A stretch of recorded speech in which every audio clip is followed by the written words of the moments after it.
How we doing, guys and girls? So we're back again with the second episode of Hannah's Game in our Hannah's Game Hope Dies Here series. And you know, the last episode we were really just touching on the whole set of events that led up to this series being produced. I think we kind of covered the possibility that this could be real, it could not be, but regardless of whether it is or it isn't, the message is 100% real. This is really where the series starts. We're going to have a look at Mr. Hugo, our deep web child groomer, former teacher, serial child abuser, murderer, producer of child porn, just a list of heinous titles. We're going to start looking at what is effectively a short diary that he's put together of his life and taking us through the events that led up to him committing his first child offence, and of course what led up to his career in grooming his students. We're also going to be looking at the facts of the global issue of teachers preying on their students, both male and female, both sexual and physical abuse that seem to be sweeping the world. And we're going to look at my personal experiences. When I was at high school, one of our history teachers was charged with molesting 3 boys, went to jail, was released, and subsequently was sawn into 6 pieces and put in bins all around the city. So we're going to look at my story that ties in with teachers abusing their students. We're going to look at the diary of Hugo, some new deep web screenshots from his chat logs that he's given us. But for now, if you've not already done so, please hit that subscribe button, hit the like button, and hit that notifications bell. That means you're not going to miss the next episode or any videos that we upload on this channel. So please make sure you subscribe. And let's take our first look into the mind of Mr. Hugo, into the past. This episode is titled Making the Monster. We want to have a look at his history. Let's see what has happened throughout his life that has shaped such a prolific abuser of children. I want to make something clear that the voice you're about to hear is a voice actor. This is a script that's been put together by Mr. Hugo himself, his diary, voiced by an actor. 100% you are not about to hear the voice of Mr. Hugo. This is the voice of an actor. So let's take a look into the first stages of the mind of Mr. Hugo.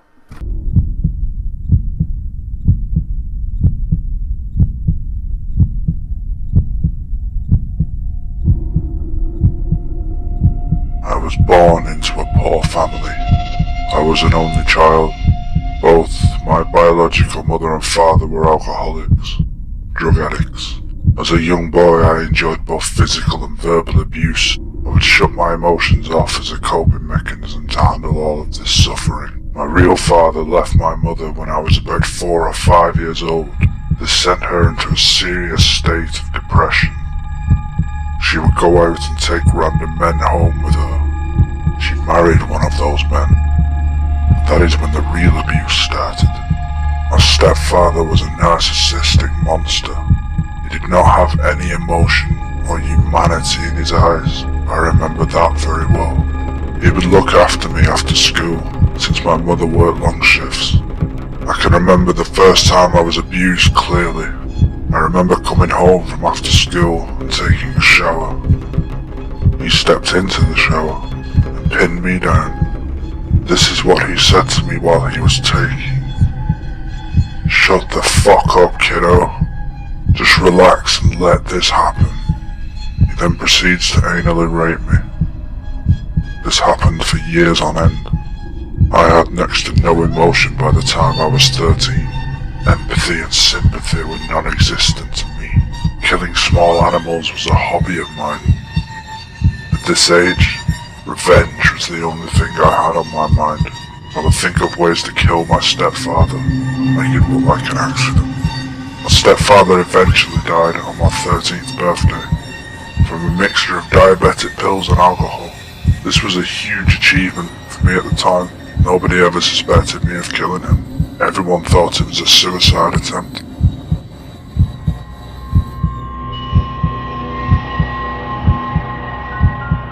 I married a beautiful woman. Together we had a baby girl named Scarlett. Scarlett was breathtaking to me. Everything about her was just so mesmerizing. Her beautiful crimson red hair and her stunning blue eyes. I was extremely attracted to this amazing little girl. My lust for her was unbearable and very hard to contain.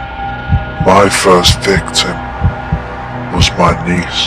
She looked very similar to my daughter. I remember walking into the bathroom while she was taking a bath. She was rattled by me walking into the bathroom, so I covered her mouth and started touching her. This led to intercourse. I gave her a really long speech on why she should not tell her parents, which worked surprisingly well. She had severe PTSD and depression from all the abuse.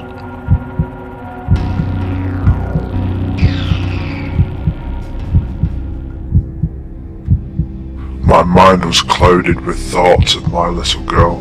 It was too much for me to take. I discovered CP and the dark web after searching for scantily clad photos of young girls. I talked to a bunch of paedophiles in chat rooms. They sent me a bunch of CP and taught me how to remain anonymous on the dark web. Teaching was a popular career choice among paedophiles I talked to on the forums. I studied and worked really hard to become a teacher. This was so exciting for me.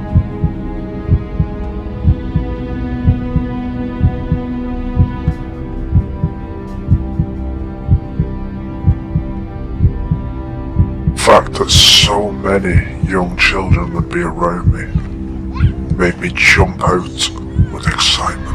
I started teaching math and science at a local school. Teaching was something I legitimately enjoyed. Thoughts of sex with these young girls were in my mind every day and every second. The only solution was to violate these young girls that were students of mine. One girl, in particular, stood out to me. She was 10 years old at the time. She had crimson red hair and gorgeous blue eyes. She looked like my daughter. This is a major factor in my choice to abuse her. Most of the girls in my class that did not look similar to my daughter were not abused. They were very lucky. That girl's name was Hannah. I was obsessed with her.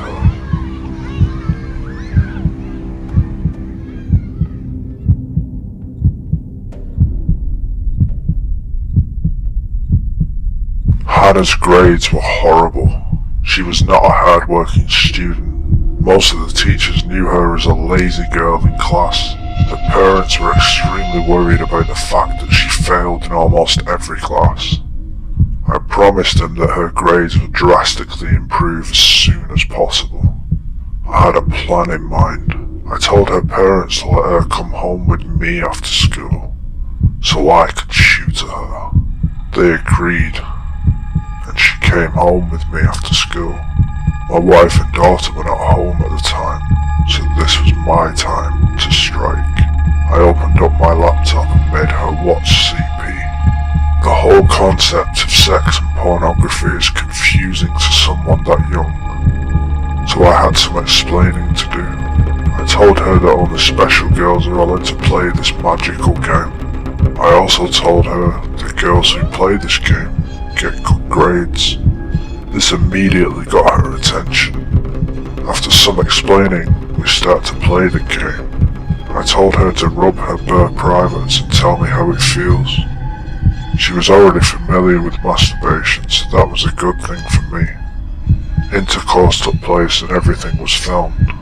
The film was then sold for $700 on a website I created.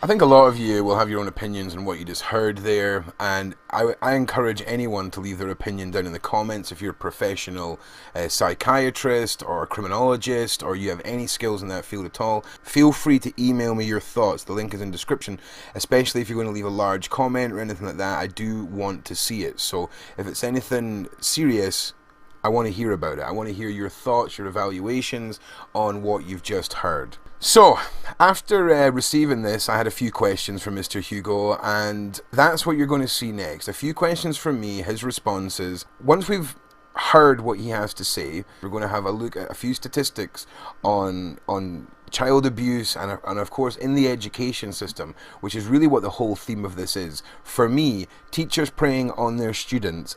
Once you start scraping away at this, the stuff you find underneath here, how widespread it is, the rampantness, and when you hear someone like Mr. Hugo saying pedophiles suggesting jobs, them interacting with each other the way that they do, spreading this knowledge and putting more kids at risk, it really does bring homeschooling into a whole new thought process for myself. This is widespread, this is worldwide, this isn't just in one corner of the world. It's sad, it's terrifying, but true. So here's my questions for Mr. Hugo.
Alright, so the next thing I'd like to do is just have a look at some news headings and some actual cases where teachers have abused, preyed on their students, children, that they're in charge of multiple ages, all around the world, who've been caught, convicted, who have made headlines, and showcase just how widespread the issue is and the dangers that our kids do face.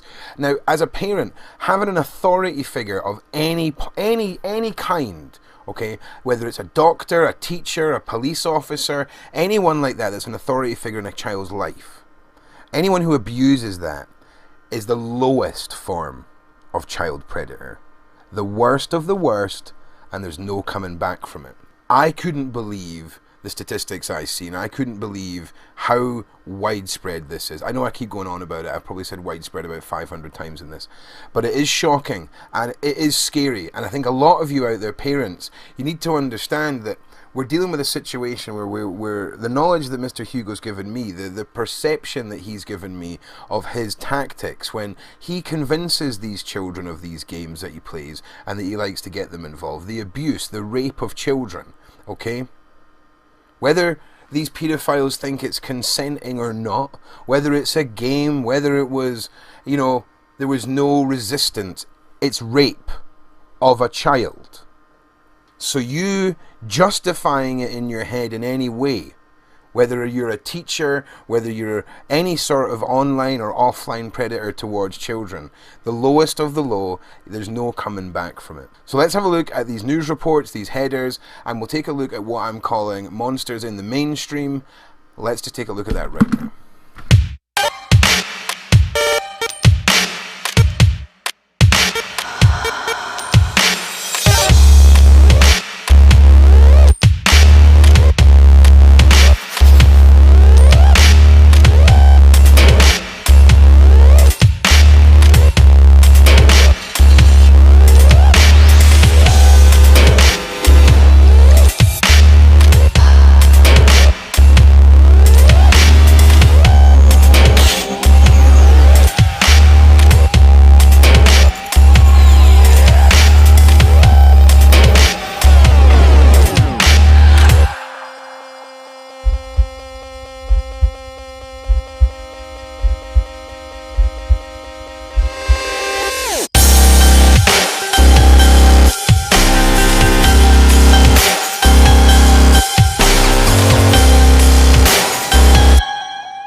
We were wondering where you've been. Now we know. The hallways of Salem's Englewood Elementary have been missing a familiar face, and the news as to why, no one suspected a thing. Coming as a shock tonight to students like Damari Thompson. He was very good. He was never mean. He was always nice. He was very kind.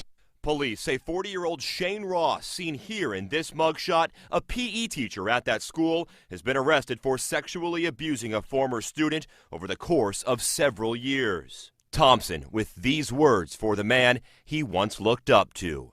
So, Mr. Ross, I just want you to know I'm very disappointed in you. In Salem, Cole Miller, KOIN 6 News. Maurice and Christine, investigators say another teacher's aide witnessed this alleged abuse and called police. But the parents we spoke with say no one took the time to notify them.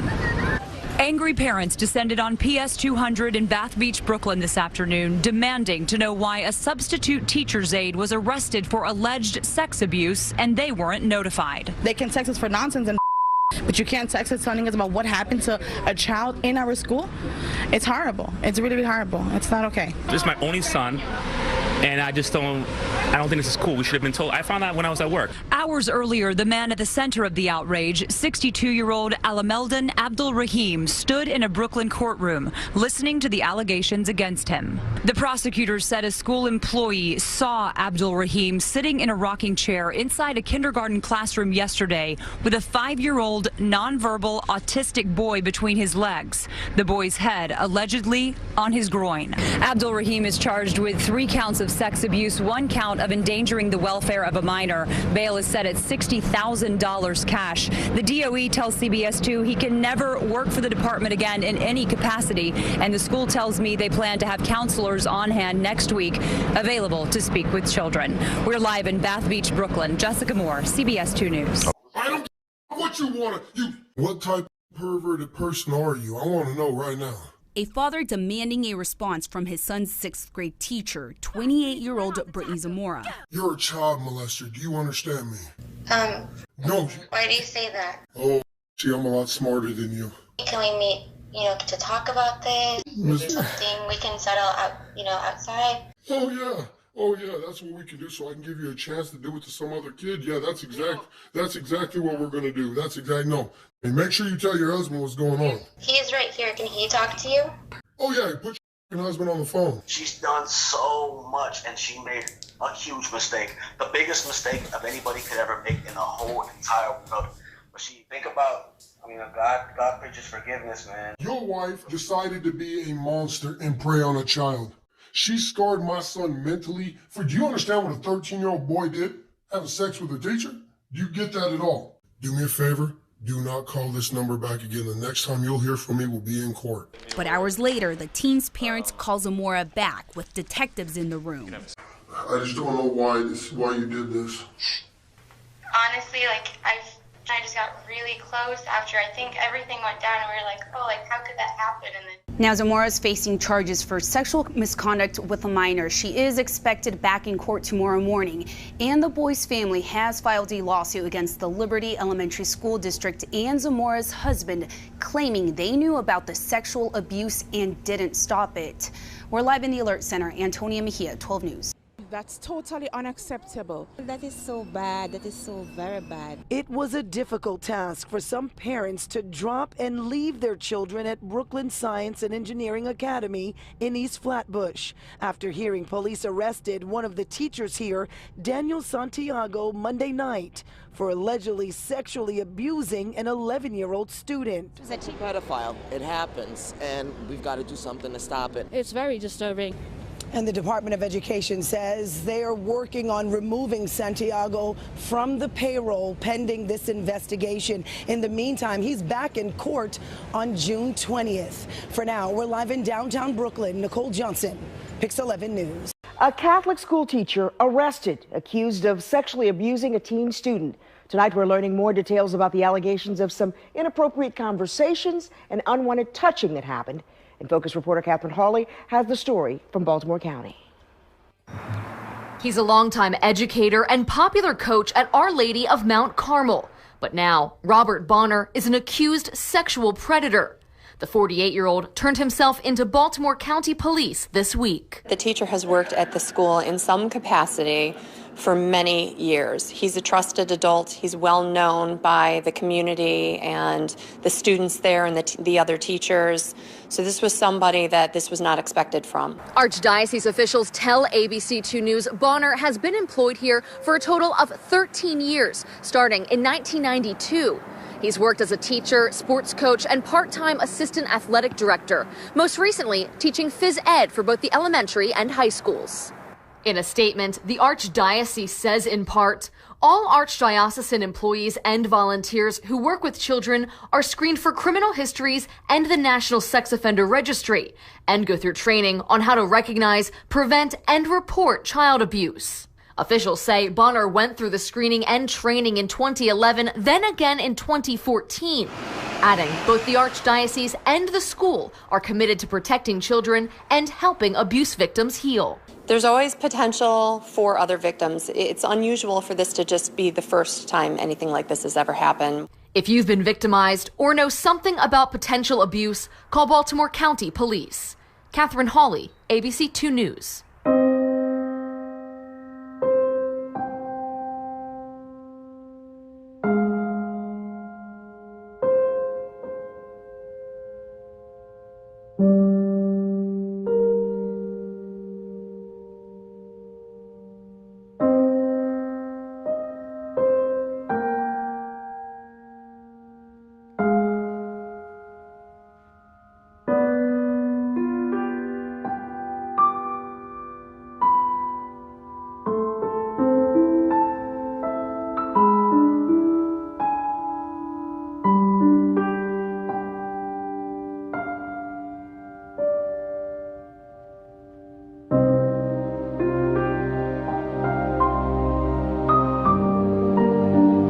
Anthony and Autumn Nelson are still stunned by what happened to their 6-year-old son Ian last Wednesday. In a video they provided to us, a Riverdale School kindergartner walks down the hallway to go to the bathroom. The surveillance camera then shows his teacher, Barb Williams, confront him as he steps out of the bathroom. The teacher grabs Ian and pins him up against the wall, then grabs him by the face. It doesn't end there. She picks him up by his shirt and his head flops back.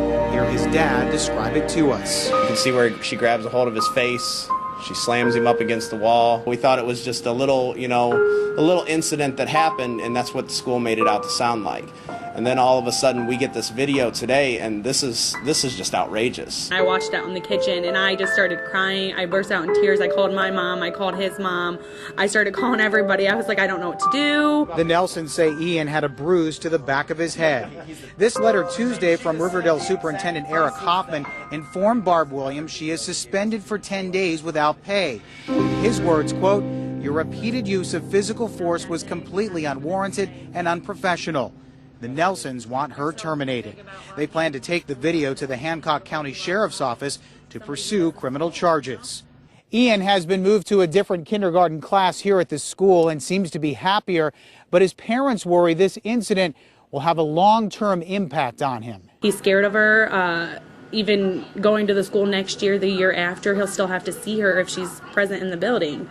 That's probably going to scare him. Our attempts to reach the superintendent by email have not been successful. His letter to the teacher warned Williams she'll be fired if there's any future misconduct. I think for me and all parents, seeing teachers being dragged out of schools by police because they've sexually abused their children is not only a tough thing to watch happen, but is a nightmare in the back of all of our minds. Now, we're going to have a look at a couple of articles online and some statistics on child abuse just now, because I think it's important that you see these statistics and you see the signs. Information is key here. Knowing how to prevent this, knowing how to talk to your kids about this, knowing how to make a 10-year-old understand the dangers could come from their teacher, a doctor. It's scary. Okay, and this information is what people need to see. So I'm going to take you through some statistics and some websites and a couple of articles, and yeah. Okay, so the first article we want to have a wee look at is quite an old one. It's from 2016, When Teachers Sexually Abuse Students. It goes into some of the reasons behind the mindset of these teachers, the authority these individuals have over our children, and again, it's this knowledge that you can sort of prepare yourself with when it comes to making your own judgments against how safe is your child in their school with their teacher. The one thing that a lot of these cases have that's similar is when the victims and the parents and everyone around these teachers talk about how nice they are, talk about how you would never have suspected it and all the rest of it. There is definitely a pattern here with regards to identifying the behavioural habits of these predators. Sadly for us, those signs as parents, as students, as regular normal teachers, those signs seem to be, he's really good at his job, everybody loves him, the students love him, and he goes over and above the call of duty. Which sadly is exactly what you would want in a teacher, minus the sexual and raping of the children. So the patterns are there in the stories that I've heard. But I mean, what can you really do with that information? Only hire terrible teach. I mean, we're back in the conundrum circle of the paedophile world, where there is so little. You just think you're about to get to a solution or find some way of identifying or something, and your whole theory is destroyed. I'm going to put some more facts up on the screen here. Have a little read, and then once you're done with that, we're going to dive back into the world of Mr. Hugo. We're going to have a look at his deep web chat logs. We're going to have a look at some questions I've asked him about the chat logs, and we're going to set everything up for the next episode.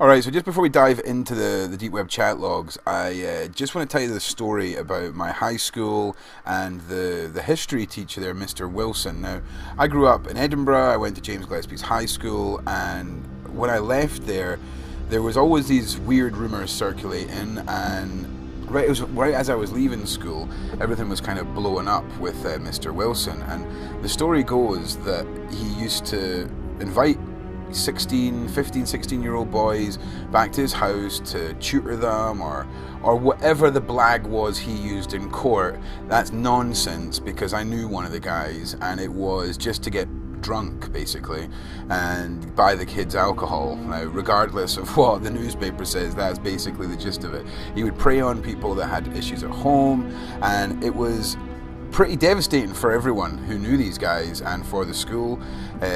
He was charged, and you know, the only reason that this all came about was the guy that I knew, let's just call him Alan.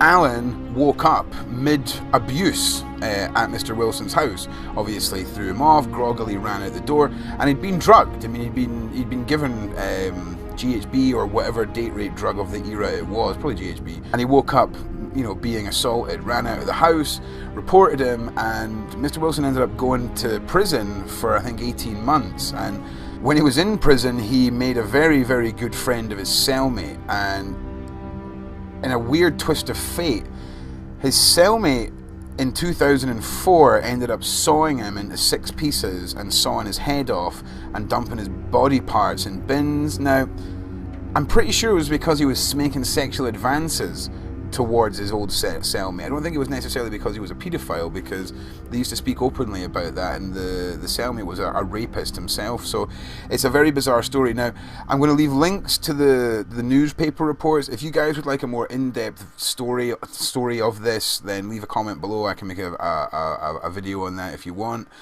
Go around Edinburgh and show you the places and the places that it happened. Maybe might be quite an interesting little story. So Let me know if you'd like to know about that. But for now, we're going to dive right back into Mr. Hugo, his deep web chat logs, and prepare yourself because this is graphic.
So there you have it, more deep web chat logs from Mr. Hugo's website on the deep web, conversing with customers and producers.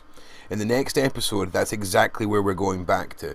We're doing our own investigation into the legitimacy of Mr. Hugo's productions and how widespread they are on the deep web.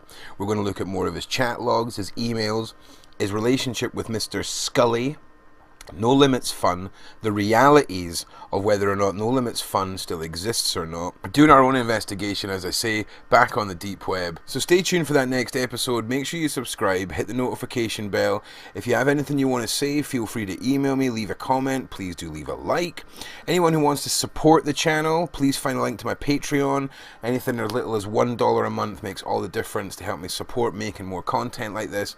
And if any of you want to follow me on Twitter or Instagram, the links are below. Also, my second channel, link is below. There's a lot of stuff coming up, and I'd really appreciate your support on it. So follow me there, subscribe, and for me, Ron Swanson, as always, be safe out there, guys and girls.